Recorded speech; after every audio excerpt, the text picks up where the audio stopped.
toute la nature et dans le patrimoine, c'était le thème des Journées européennes du patrimoine 2014 dans le Grand Lyon. L'occasion de visiter le parc du château de Curies-au-Mont-d'Or, aménagé à la fin du 19e siècle par le paysagiste Luizet. Il renferme une diversité d'arbres dont certains sont centenaires. Ce château, finalement, sans son parc, sans les arbres qu'il y a tout autour, il manquerait vraiment quelque chose.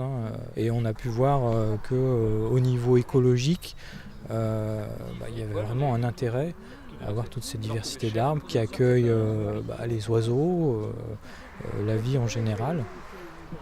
Donc c'est une facette primordiale du patrimoine. À Givors, la Cité des Étoiles fait partie des utopies réalisées par l'architecte Jean Renaudy au milieu des années 70, où chaque appartement dispose de 2 terrasses aménagées en jardin.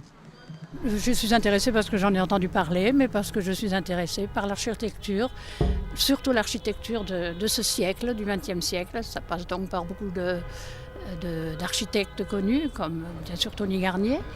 Et j'étais curieuse de connaître cet emplacement, voilà. Inauguré il y a tout juste 1 an, le pont Raymond-Barre permet aux piétons, cyclistes et aux tramways de relier la Confluence et Gerland.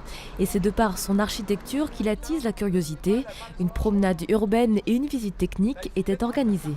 C'est toujours intéressant, on apprend toujours. En plus, il y a plusieurs personnes intéressantes, l'architecte, l'entreprise qui a effectué le montage, très intéressant, des gens passionnés.